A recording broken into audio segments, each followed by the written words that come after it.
પ્રજાપતિ પરિવારમાં હું વિડીયો જોવા બધા ભાઈઓ બહેનો વિનંતી. પ્રજાપતિ પરિવારમાંથી હું આપનું બધાનું દિલથી સ્વાગત કરું છું.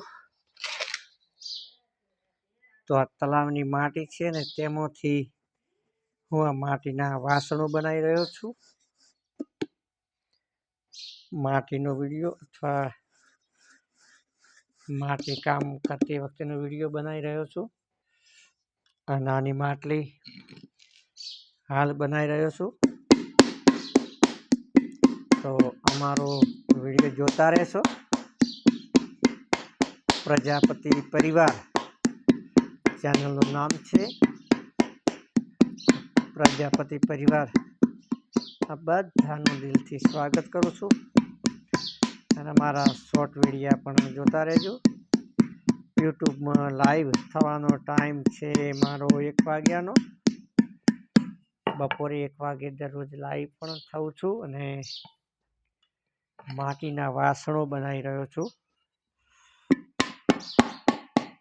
શાકભાજી બનાવવા માટે ચકલી ઘર, પરબ, પાણીના પક્ષીઓને પાણી પીવા માટે, પૈસા ભરવા માટે ગલ્લો, રામપાત્ર, ઉલડી, દિવેડિયું, પાણી ભરવા માટેની બતક, વડીલોને પીવા માટેનો હોકો, આ બધું જ આપણી તલાવની માટીમાંથી બનાવી રહ્યો છું. અને ઠંડુ પાણી પીવા માટે અમારી માટીની માટલીનો ઉપયોગ કરવો. માટીની માટલીની અંદર પાણી ઠંડુ થાય છે, બહુ સરસ થાય છે અને મીઠું પણ લાગે છે. દહીં બનાવવા માટે પણ હું દહીં પોટ બનાવું છું ઢોકળી સાથે. તો તે દહીં પોટની અંદર દહીં બનાવવા વિનંતી. તો દહીં બહુ કાઠું થાય છે અને પાણી દૂધમાં હોય તે માટીનું વાસણ પી જાય છે અને દહીં બહુ સરસ ઠંડુ અને મીઠું થાય છે અને જાડું થાય છે. પ્લાસ્ટિકની થેલીની અંદર રહેલ દહીં આપના બાળકને ખવડાવશો નહીં, કારણ કે પ્લાસ્ટિકની અંદર રહેલ વસ્તુ ખાવાથી બહુ મોટા ભયંકર રોગો થતા હોય છે બાળકોને. તો આપનું બાળક બચાવવા માટે પ્લાસ્ટિકની અંદર રહેલો ખોરાક આપશો નહીં. અને અમારો વિડીયો ગમે તો લાઈક કરજો, શેર કરજો અને સબસ્ક્રાઈબ કરજો. અને વિડીયો જોતા રહેજો. વિડીયો ગમે તો આગળ મોકલજો.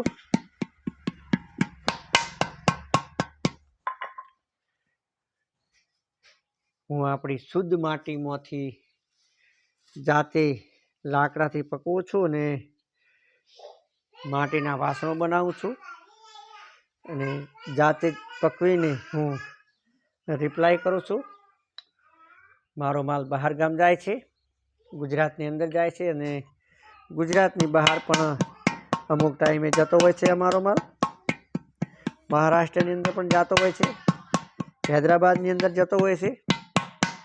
અમારો માલ બહુ સારો સુંદર હોવાથી માટીના વાસણોમાં ગુણો બહુ ભરેલા છે પણ દેખાતા નથી. આગળ બહુ ગુણી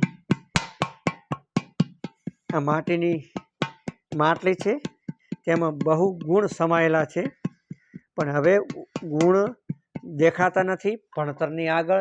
આપણા વડવાઓ જે છે તે બધા માટીના વાસણનો ઉપયોગ કરતા, રોટલી બનાવવા માટે તાવડી વાપરતા, પાણી ભરવા માટે માટલી વાપરતા.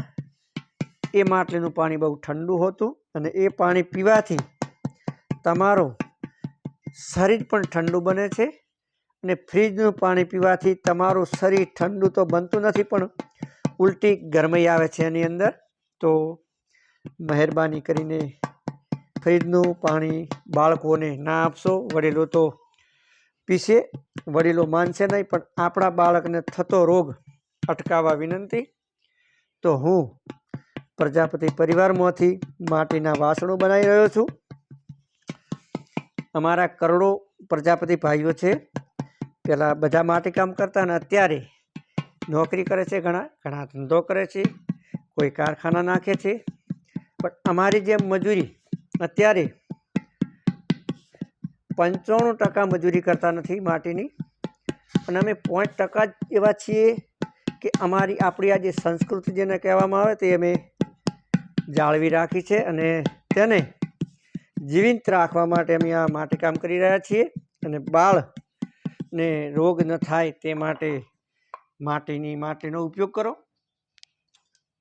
માટીનું પાણી પાઓ. અને દહીં ખવડાવવું હોય તો તમારા બાળકને માટીનું દહીં ખવડાવજો, તો કોઈ રોગ થશે નહીં, રોગ મુક્ત થશે. અને આ માટી શુદ્ધ છે અને આની અંદર રહેલા વડવાઓ આપણા માટીની વાસણનો ઉપયોગ કરતા અને તે બાજરી, ઘઉં કે મકાઈ રોટલી બનાવતા તે માટીની તાવડીની અંદર બનાવતા. એ તાવડી કહે છે, અમુક લોકો તવી પણ કહે છે, કલાડું પણ કહે છે, તવો પણ કહે છે. આના અનેક નામ છે. રોટલો કરવા માટેની તાવડી.